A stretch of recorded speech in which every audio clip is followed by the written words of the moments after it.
We'd like to welcome each and every individual to Voices of Integrity podcast with young men. And let's just dive right in. Luke, what you got for today? So like I'm supposed I think Kenny's got something on family. Family, so today's Good Friday and we're not really supposed to be working and Are you getting I'm out paid of for the this? office. Are you getting What was paid? that? Are you getting paid for this? No, but I do a lot of other stuff I don't get paid for as well. Right. So is this working? Not It's just initially. it's just like feeding the cows. Right. Ooh, that's an interesting one. Farmers, they have Right. to milk their cows Right. For every sure. day on For, Sundays. for sure. My parents, I That's an was interesting. 17, 16 years old and went in for cooperative education. And the teacher really liked me. And so I went into Jewel food store and it was union and good pay, good everything. I go in, I'm 17 years old. I walk in, and because I had such a good relationship with the teacher put in such a good word. They're like, "You're hired." Like, just boom, just like that. I'm like, okay, cool. And so at 17 years old, could make good money. Like everything's like it's kind of a dream job, hard to get. And I go ahead and I say, okay, and they say, what hours are you available? I said, well, this is when I'm in school. They're like, okay, that's fine. We can work around that. And weekends, I said, I'll work Saturdays, not a problem. I don't work on Sunday. It's kind of personal belief. And they're like, well, you have to work on Sunday. And I said, well, I don't. I didn't check with my parents. I mean, I probably knew what my parents was going to say, but so I'm just like, it was a personal belief of mine. Yeah, don't work on Sundays. My dad, he grew up as a farmer. And so he had kind of the philosophy, like he wouldn't go out to, restaurants on Sunday because he wouldn't buy anything on Sunday, gas or anything. Like he wouldn't do that because he's like, I'm not supporting somebody else working on Sunday.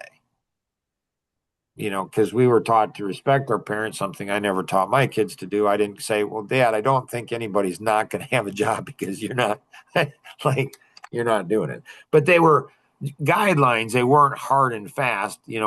Once we went out, you know, after church for a meal because we got invited. And so, but yeah, so farmers, yeah, you got to go ahead and feed your cows. So what my dad did is taught here's principles. But it's funny in the same family, like my youngest brother Ken, you guys know a couple of them, you know him.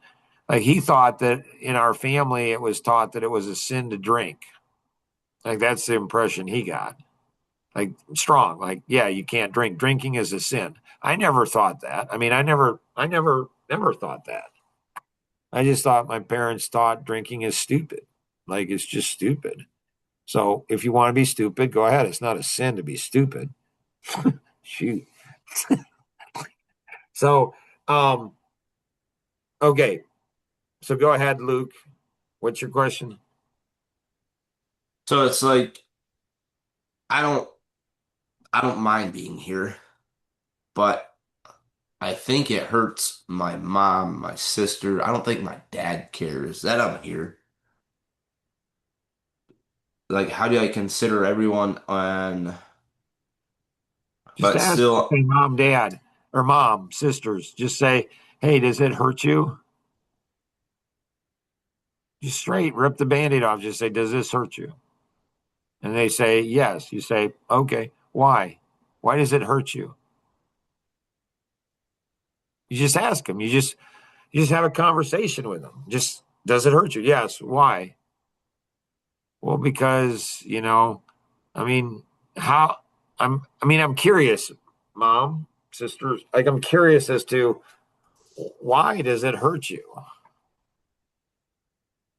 mean, if like on the farm you got to milk your cattle and so you got to do stuff and I try to go ahead and have this. You're not defending yourself, you're just curious as to why.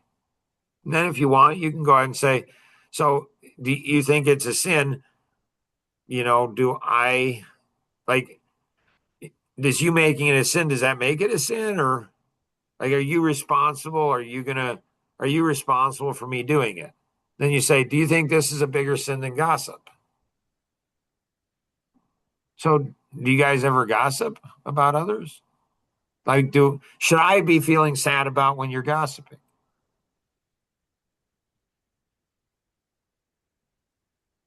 So Jonathan was working, he rented from my parents when he was like 17 or something. And my mom didn't like his work ethic. And so he paid rent and stuff, but she didn't like his work ethic. And she went ahead and told him so. And one of his friends, Ted, came over and she just said, "You're both lazy." Just straight up ripped the band-aid right off. "You're both lazy. Ted, you shouldn't be living out. You should be doing, Jonathan, you should be doing this." And my mom says, the Bible says that, you're supposed to work. Those who don't work don't eat. And he said, "Yeah, but Grandma, the Bible also goes ahead and says you're not supposed to worry about what you're eating." And she just shook her head and said, "Yep, that's Mark's son." Like, what? All right. And he got ticked about that. Yeah, he got upset about that. And he just calls me up and says, "Hey, Dad, yeah, I'm moving out of Grandpa and Grandma's apartment." I'm like, "Okay." Because, Grandma said this and this. "Okay. Do you know where you're going to live?" "Well, it's summer, so if I have to, just on a bench." Well, he's a guy, so I don't know. I guess it's okay. So I'm like, "Okay." He didn't swear at her, didn't yell at her, didn't get upset. He just, "This is how it is." I'm like, "Okay, you can do that." She called me up in tears and she said, "Yeah, Jonathan's moving on." I'm like, "Yeah, I heard that." She's like, I am so sorry." I'm like, "What are you sorry about, Mom?" She's like, "Well, I'm the one that caused it." I'm like, "No, I mean, I'm glad you're the one that's telling him, because I didn't think he had the work ethic he should have either. So it's fine, Mom. No." She's like, "Oh, I'm afraid of it's going to hurt yours and my relationship." I'm like, "No, it makes our relationship a lot better." Like, I'm not the one, I'm not the only person in his life. Like, I respected my mom for sharing it, and it was fine. So it's funny, interesting on family and people and stuff like that. So so there's different perspectives. So helping people often, um, Luke, people go ahead and they don't think through their position real well, and it's not cocky. It's respectful. It's like, and so people take parts of the Bible and not other parts of the Bible, and that doesn't seem to be a very good thing. That's against the Bible. Actually, we're supposed to take the wholeality of the part of what it is. Does that help, Luke? Mm-hmm. Nice. Kenny, what you got? Um, a lot of what I had was fits right in there too. Where I asked my mom a question like, how do you nicely, of course, because you don't want to hurt their feelings or anything, tell somebody, um, this is my life and mind your own business, or kind of don't worry, don't try to control this, leave this. I mean, okay, this is what I'm gonna. I would take a different, it's not mind your own business. It's not like you don't understand this. You just can't. And it's okay. There's nothing wrong with it, but it is important you understand. You can't, like, your mom. So that's what moms do. Good moms, they just do that. There's nothing wrong with it, but I think, like, having a conversation to work through it. You're a man living on your own, like, so, and this comes as a huge shock to you guys, like, just shocking. You guys are probably going to be like, "I never noticed you disguise." See, I'm giving up all my secrets. Once in a while, sometimes people think that I flip things on them. What? Thank you. Right. Right. And so, right. So once in a while, you of the people in my life are like anything I bring at you, I flip. I studied my wife and my four daughters. I'm not as good as they are yet, but I'm getting there. Like, I can flip it pretty fast. And so, um, and so if it's iron sharpening iron, that's what it is. It's like, well, I mean, yeah, I'm willing to have a conversation. I'm willing to have a conversation, and I'm willing for you to go ahead and challenge me. Are you willing to have me challenge you? And so what I've noticed about my daughters is not pick on women, not on, Good Friday for sure.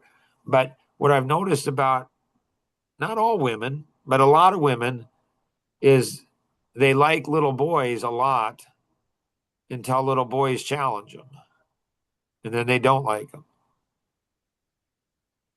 And so, so challenging, but there's a way to do it. It's just like, I mean, like I have one of mine when somebody says something stupid to me, I'm like, I don't know how to respond to that.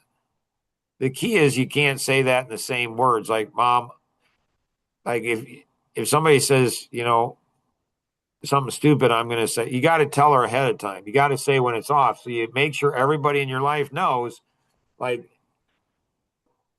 and so and it's sincere. It's like, are you willing to have a conversation? Have you thought out your position? So you're going to use certain scripture. Okay, that's great. But there's other scripture there too. And so, so you're going to have to give an account before your creator someday. And pretty sure, not positive, but pretty sure it's not going to be, well, my mom said this, or mom said this, or mom said this. If you can't challenge your mom, you're not going to be able to challenge your wife. I challenge my mom. It's one of the things that, like, she's got cancer. She had cancer. She had 2 to 6 months to live, and I challenged her. I'm like, she's like, hey, what's going on? I'm like, I'm really frustrated with women. And she's like, what are you frustrated with? And I'd be like this and this and this. She's like, that's not women. I'm like, are you kidding, Mom? You're mid-70s. You don't know that? Just in that voice. She's got a tumor. Like, she's got a tumor. She'd get all feisty with me and all sassy with me. I'm like, Mom, I'm not angry. I'm just like, Mom, come on. Like, your head's, in the sand. Let's say that. Like, it's just like, Mom, come on. And she'd be sassy and upset. We wouldn't yell, but she'd be just sassy and upset that I'd be, pointing it out to her. But, a couple days later, she said, I've been thinking about what you said, Mark. And you know what? There's a lot of truth to what you're saying. Right, Mom? And I loved her for it. Absolutely loved her for it. That I could go ahead and be honest with her, and we could go ahead and have some friction iron. I couldn't do that with my dad. He'd just walk away. Okay, Dad. Like, whatever. So, so I think challenging her and doing that, and then to flip things on people is not that hard. I mean, if somebody says, you're just flipping it, it's like they're not really a challenge to me. I mean, it's not that hard. All you got to do is listen to what they're saying. I mean, you're just growing where you're planted. You're just growing where you're planted. Plus, when it's your time to go, it's your time to go. Like, God's going to watch over. So people don't like that, especially women. Oh my gracious, women. Oh man. But they don't like it, but there's something about it where it's like, and if you go ahead and bring stuff on podcasts, that's even better, because then they learn, he's got a big voice. He can share things, like he can bring things around. Like, so what you're looking for is your attitude, your heart is to find truth. I think you want your mom, you want your sister, you want the women in your life, you want other people. You want people to do it. But just because they challenge you doesn't mean you're just going to roll over and say, yes, ma'am. Okay, ma'am. I'm just going to do that, ma'am. It's not that. You're going to challenge them back. They challenge you, please challenge me. Challenge me. And if they go ahead and, don't like how you respond, I mean, it's okay. Sometimes they don't respond the best either. So are you just giving them a little medicine, or are you just trying to teach them to be smart? I mean, women are not the only ones that have,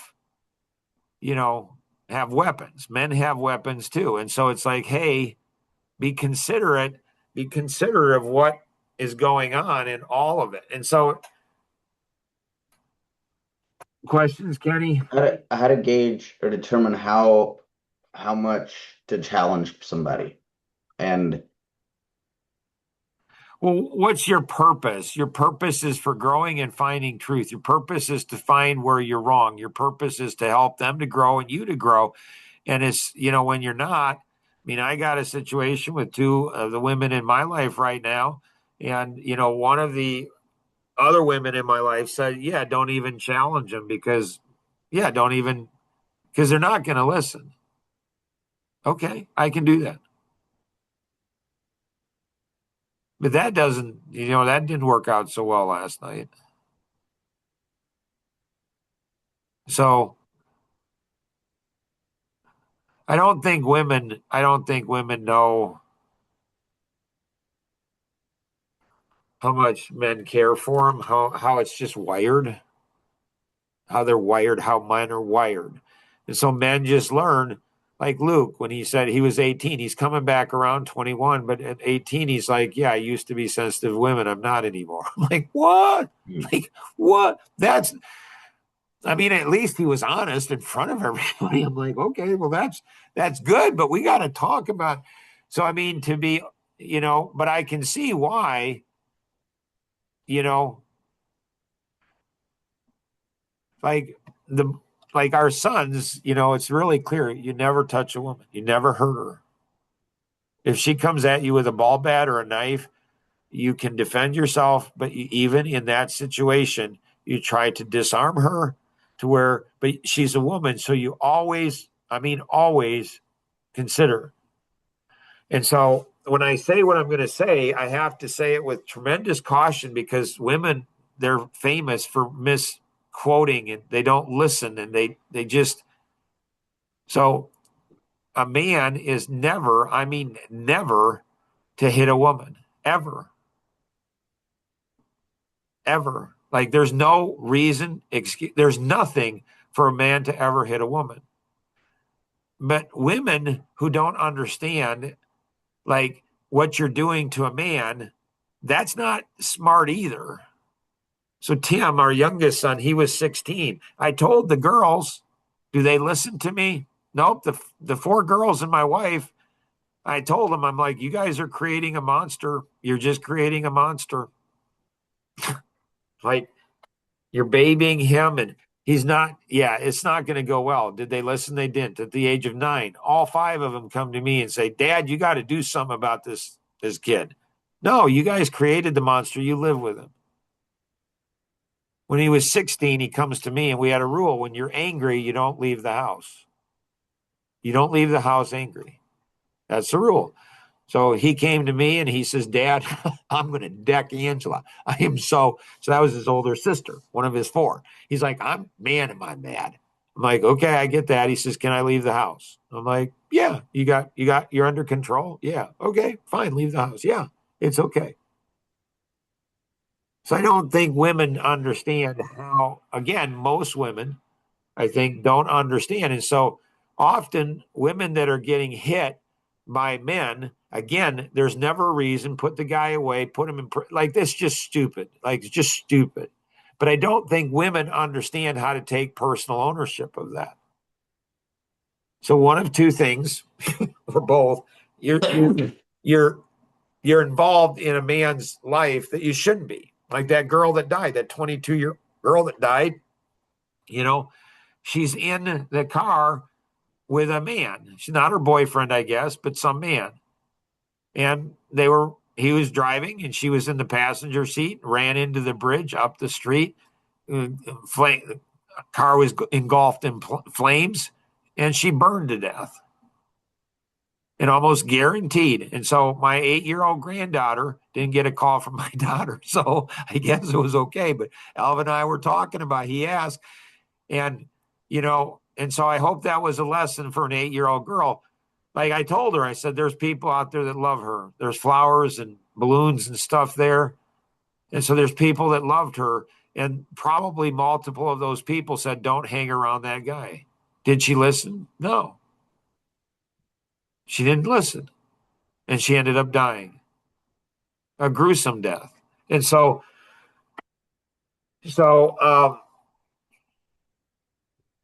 yeah.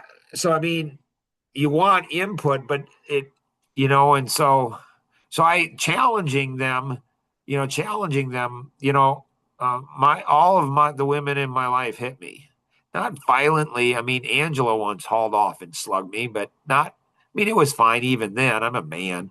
I'm like, whoa, her husband was there. You ought to control your wife. But they hit me because I irritate them. And so I think that that's good. I think they irritate me. Some of their antics and attitudes and perspectives, and they think a whole bunch of things. And so I think, Kenny, I think it's hard I think it's, you're a man. And so, your wife isn't going to appreciate you irritating her, but I think you're going to a lot. And I think it's okay. And she's going to irritate you. And I think that's how you grow. You're both going to grow. I think that your wife and your future wife and your mom are going to gang up on you, and you'll just irritate them both. But your wife's going to appreciate that you're going to go ahead and stand up against your mom. And so how you do that, you're going to do it different because you're a totally different personality than I am. But, you submit as a man, I submit all I can to my wife and my kids. Like when I can go ahead, and the people around me, actually, like if I can give in, and like, I hate using hard power. And so, Nora, what you got? This all brings back a lot of memories, quite honestly. So, It's hard for a woman. It's hard. It's hard for a woman because, especially if she's smarter than her dad or her brothers or, her husband or other men in her life. It's hard if she's smarter, if she's sharper. It's hard for her because, like, she wants to go ahead and love them. She wants to serve them. She wants to be there for them. She wants to do that. But most men, they're going to have egos. And so, she's not going to want to take them down, but she's got some sass. And so for me, I tend to draw a lot of women with sass. Luke, you could go ahead and, I don't know, figure out how to go ahead and get it on a tablet or something where it doesn't have electricity, not connected to the grid. I don't know, transpose it, get this transposed, and have your mom and sisters read it. Gotcha. see, like I've probably, well, I did. I got more into it with my mom than I did my dad. Oh, sure. So it's Yeah. like, in Luke's situation, like my first thought is, well, I would ask my mom if she's gonna cook today. Like, are you gonna prepare a meal today? Like, that's working. So, I mean, especially if everybody's old enough to fend for themselves, I'd be like, well, if I can't be on a phone call, then I guess you don't have to cook today. Everybody fend for themselves. See, that's a good one too, right? I I think don't that's know all if that's fair. necessarily wise. Like thinking back on all the stuff that happened with me and like my mom and stuff, I'm like, yeah, there's stuff I could do different. There's stuff that I'm like, yeah, I feel like that was fair to say to her, but Well, I think, the age you're saying it in consideration, and all of those type of things, and, all of those things. And so that's where to transition from child to adult to independent to spouse and children and stuff like that. Um, I think it's complicated. It's hard. It's really hard. It's really hard and I think it might be hardest for whichever of the spouse is growing or whichever of the family member is growing. but it's not, because they're growing. So that growing in and of itself has value. So it's not hard for them now that I'm talking and thinking. It's hard for the people around them because they don't get a read, because you're continuing to grow. So what worked to manipulate you or understand you or whatever, you're different now than you were before.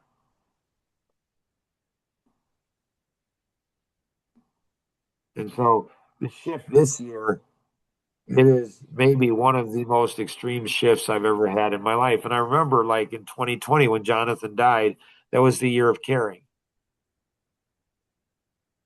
And I think it was before he died, I was like going through the year of caring. And I think I said something to Tom Kuntz. I said, the year of caring just sucks. Like, I think I'm going to do like a year of not caring. He's like, don't do it, Mark. I'm like, why not? He says, it's just not you. It's not who you are. So that was 6 years ago. And so, but maybe I should have done it 6 years ago. Maybe it would have changed. I mean, yeah. So it's hard. Family's hard. It just is.